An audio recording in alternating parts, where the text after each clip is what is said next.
Welcome to Life Planning 101, brought to you by Kennedy Financial Services of Eastland. Tune in every Monday morning at 8:30 on KATX, and again on Saturday morning at 9 on KATX and KWBY as Angela Robinson joins Terry Slavens to share important financial information to help you live life on purpose. Insurance, investments, estate and tax planning, and much more. All covered now on Life Planning 101.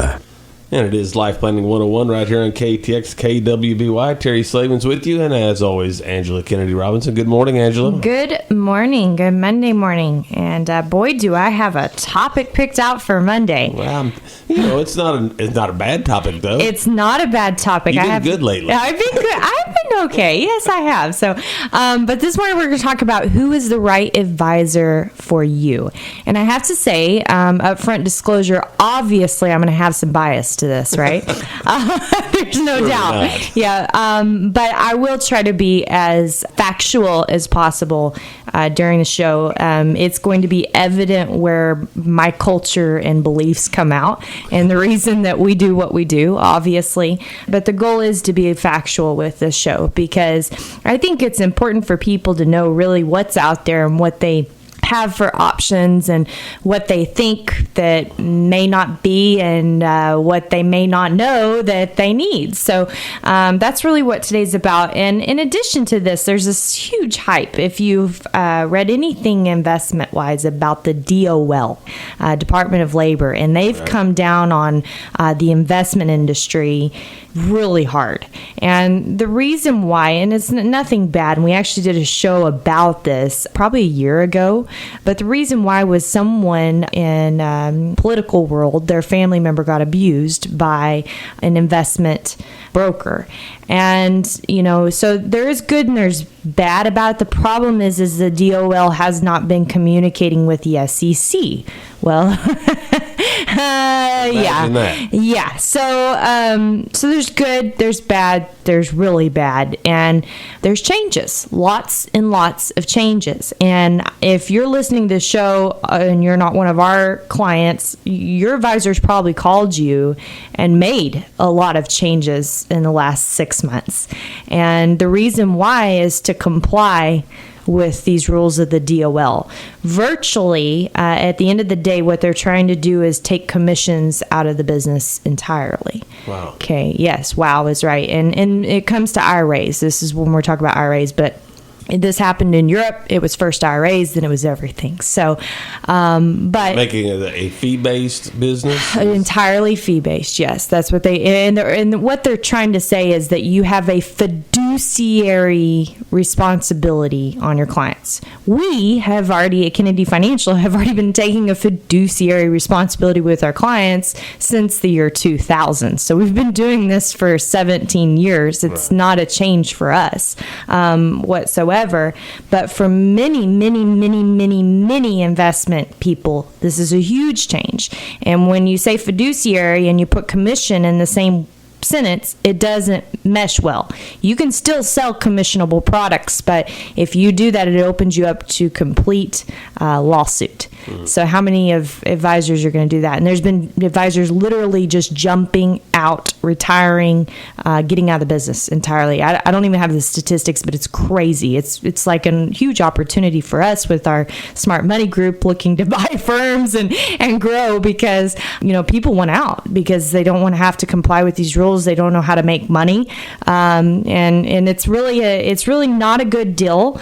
People sounds like, oh, well, no commissions. That sounds like a good deal. It's really not because it hurts the little guy. If you think about someone that has $1,000 or $5,000, okay, and they want to know where to invest that money, and a broker or an investment advisor can't charge a commission to be able to do that, how is that person ever going to get good advice? Yeah. Because at $1,000, if you're paid 1% a year as a fee-based advisor, which is approximately what we earn for our business, that's a whopping $100 a year. And I can't service a client on $100 a year. Just can't do it. Right. So it really is hurting the little folks. And, we talk a lot about emotional investing on this show, right? Right. And the ups and downs of the market and the importance of staying focused and staying centered and listening to your advisor. Well, the little guy isn't going to have that advisor. So even though we're not commission heavy at all, I'm anti this rule from the perspective of the little guy. I think it actually hurts rather than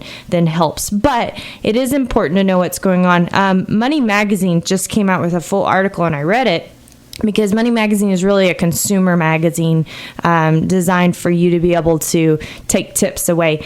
And I always have a little bit of beef with Money Magazine because I go back to my dad's seminars that he used to do in 1992. And he had this in his seminar, and it was in the 80s, and it had Money Magazine. It said the 32 best mutual funds of the year. And then like 2 months later, the 30 best mutual funds of the year, and then 2 months later, the 21 best mutual funds of the year, and it kept going down to one mutual fund. So, Money Magazine give them, whatever it's worth, right? They give generic advice like a lot of people do, and that's one thing on the show. We try to always say that, we're giving a lot of things out on the show, but we never want anybody to be able to take it generically, because you shouldn't. You shouldn't take Dave Ramsey or Susie Orman or Money Magazine or any of those people generically for your fit. It's good to gain knowledge. Right. I don't disagree with that, and fill your bank, but to follow those things without knowing if it's a fit for you or not, how do you know? It's not a one-size-fits-all. No, it's situation. not. In fact, I've been at the horse vet a lot recently. Unfortunately, my pocketbook fills it. And I was there with my farrier, and he was telling me about another vet that they have basically one solution for everything, for a problem with the foot, that they basically reset the foot. And he says the problem is that everything doesn't work like that. And I thought, what a perfect analogy. I mean, if you imagine going into a doctor and you knew you were going to get the same result every time, why even go, right? If you knew they were going to give you the same answer every single time, why even go? And unfortunately, that's what happens in our industry. We see a lot of that one size fits all. If you see people that either, and I'll give you an example, hate annuities, they're a one size fits all. Think about that. Yes. Okay. If they love annuities, guess what? They're a one size fits all. Does it work like that? Should it work like that? No. Every person's plan is different. That's exactly right. Exactly right. So we're going to get through a lot of things on the show today, and I want to give you some good consideration and questions and some things that you can do to research for yourself to help yourself as we go through this time, and also to know if you've actually outgrown your advisor. And I think that's another important aspect of all this. So you don't want to miss it. When we come back, Life Planning 101. My name is Angela Robinson. Thanks for joining us. Great information here on Life Planning 101. Angela Kennedy Robinson, you have lots more great information for us. Yes, we do. And we're talking about something I think is really important, because if you haven't seen it already, you're going to see news about the Department of Labor coming down on the investment industry.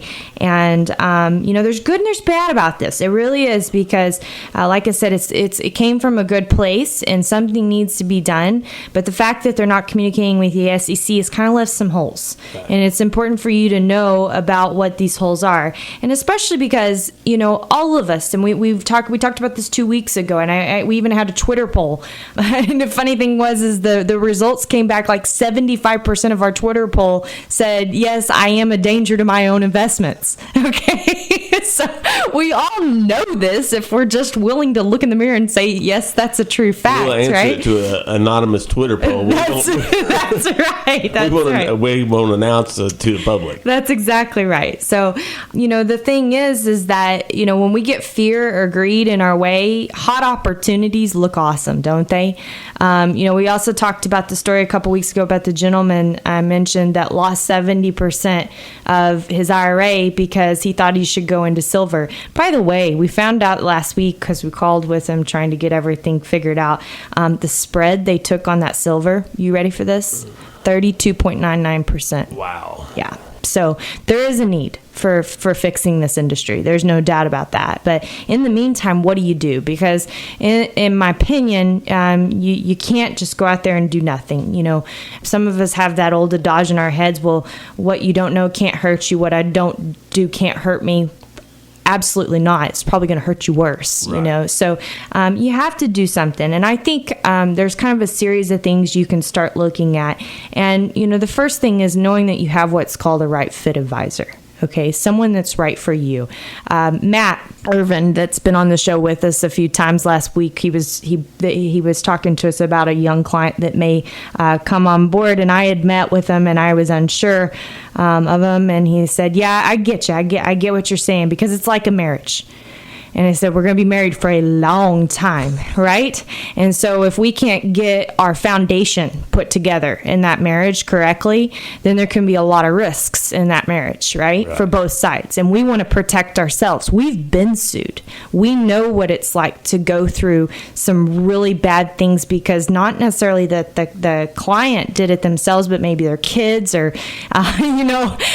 there's been other circumstances circumventing that, but that's not fun. And it's always on your record, and you always have to do explaining when that comes up. So it's just as important for us to protect ourselves as it is for the client to protect themselves, you know. Yeah. And that's true. When you're entering a relationship with an advisor, it is like a marriage, and you've got to be able to feel good about it, right? I feel 100% about it, and you don't need to be having any last minute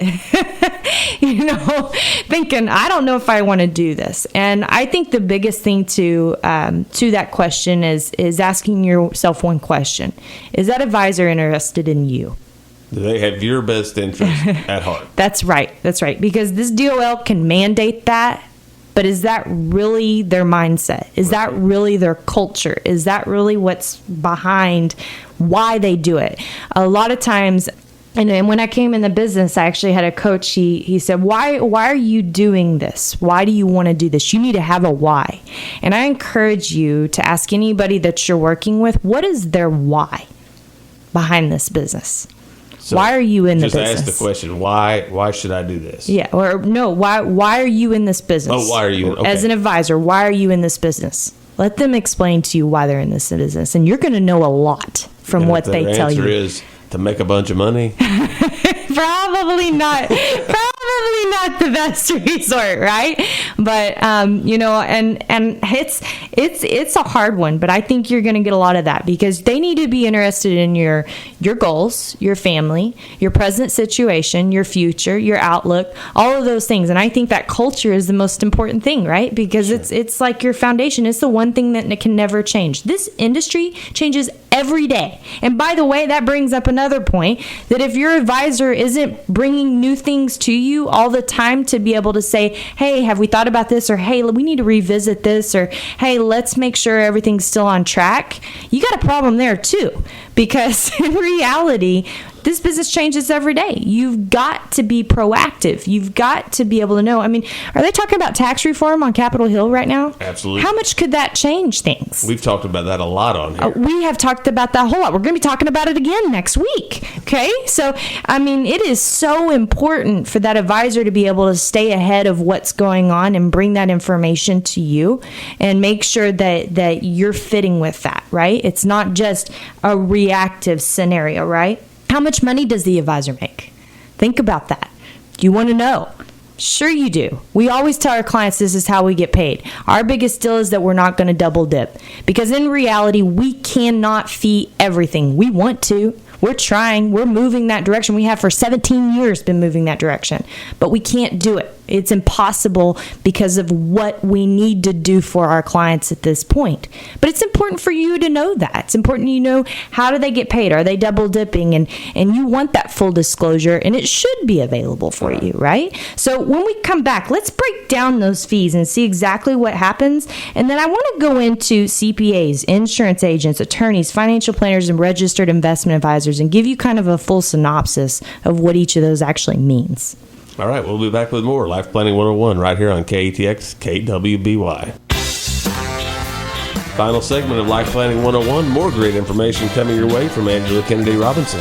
So, how do they make money, right? We want to know. Well, basically, there's 3 different ways: a planning fee, a commission, or a management fee. Planning fee, usually a flat fee, an hourly rate. You're accustomed to this when you go to an attorney.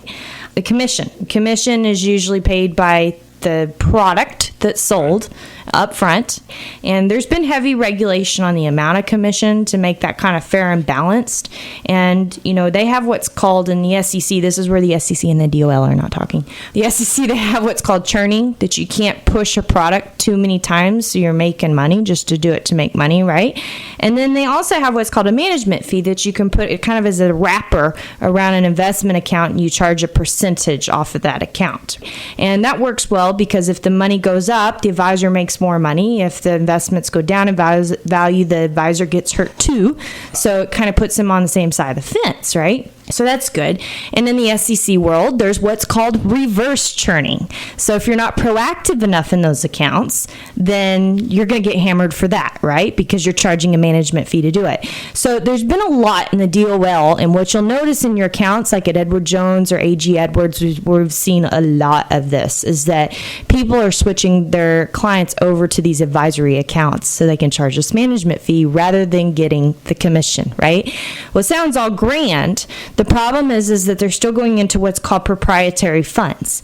So is that truly a liquid thing that you can get out of? The answer may be no. For example, Edward Jones has their own thing of bonds. If you want to sell those bonds, you may not be able to sell them. There's some lack of liquidity issues there. So it's important for you to kind of know what you're looking at. Not to say anything's bad or good or indifferent. I'm indifferent here, okay? Right. But it's important for you to understand what that means. You have what's called captive and independent, and that's in the insurance world, that's in the investment world. That means you're either with a company and you can sell what the company tells you to sell, or you're independent and you can basically do what you need to do for the client. We choose to be independent, as you know, because we're planning centric, okay? Because not one size fits all, and we use thousands of companies out there because we do what makes sense. It takes a lot more work to do that. So a lot of people don't want to do that. Most people want 1 or 2 people in their office and they don't want to deal with a staff of 15 or 20. So it's up to the advisor on how their business practice is ran, right? Right. And so it's important for you to kind of know that on your end. Now let's talk a little bit about these different advisors. So many people I hear these days, and I don't know what it is. Maybe it's just because of taxes, that their CPA is their advisor. Well, unless your CPA is a CFP or has practice in the financial planning arena, that's really impossible for them to be that. And the only reason I say that is because they don't know anything about investments. They may look at things from a tax perspective and tell you something, but they cannot look at it from an investment perspective and tell you something. So you have to be conscientious there, because the CPA is always going to give you negative connotation towards an investment. FYI. They will, because they cannot give you positive affirmation of it because they are not licensed in that area. Think about that. True. Okay, so don't go to your CPA for an investment advice. They can look at things from a tax efficiency perspective, but they can't look at things from an investment advice perspective. So be very conscientious, because we all have a trusted relationship. I do with my CPA. My gosh, I depend on him to keep me out of hot water, right? So it's important to do that. The other thing we talked about on the show, is thinking, are they backward looking or forward looking? Are they reactive? Are they proactive? Who's asking the questions? You or the CPA? Think about that for a second, okay? Because a lot of times we misconstrue people listening to us, what we have to say, as getting good advice, because we all like to be listened to. Think about that. True. Okay? But what's actually happening in those conversations? Think back over those. And I encourage you to do that, because your CPA, again, does a lot of listening. And that's what they're there for. And I think that's that relationship. And I'm not knocking them. I love CPAs, okay? We have to have them. And accountants. But the thing is we just got to use them in the right perspective. Insurance agents, insurance and annuities, that's what they can do. And a lot of them are getting out of the annuity world entirely because of this DOL issue. Sure. You saw State Farm say eject as soon as the thing came out. Kid you not. They made their most of their advisors drop their licenses. Really? Yes. They're out of the investment world entirely. Attorneys, laws, and taxes, that's what they're good at, right?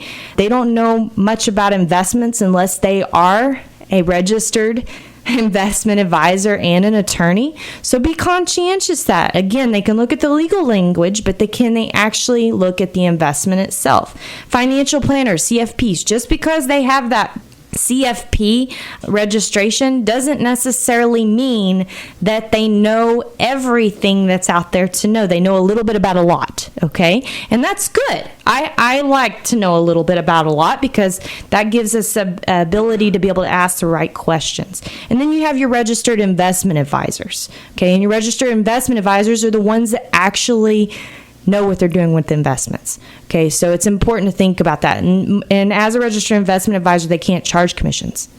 Okay, so lots to think about, right?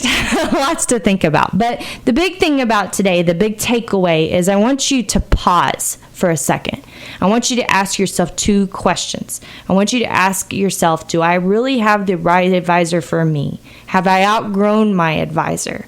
The advice that they're able to give me. Who is asking the questions, me or them? Are they being reactive or proactive, right? Or are they making changes just because of a rule? And if they are, have they really had my best interest in mind all along? Good questions. Yes, they are good questions. And remember, we're going to have a lot of resources on our website. You can go there, kennedy-financial.com. Be sure to tweet us at KFS Life Planning. Answer our weekly poll. And we appreciate everyone. God bless you. My name is Angela Robinson with Kennedy Financial Services here in Eastland, Texas. And you can catch this show again on Saturday at 9 a.m. on both KTX and KWBY. Is that in case I talk too fast? Sometimes. That's right. And then also it'll be online at kennedy-financial.com. That's correct. All right, fantastic. Thank you, Angela. Have a great week.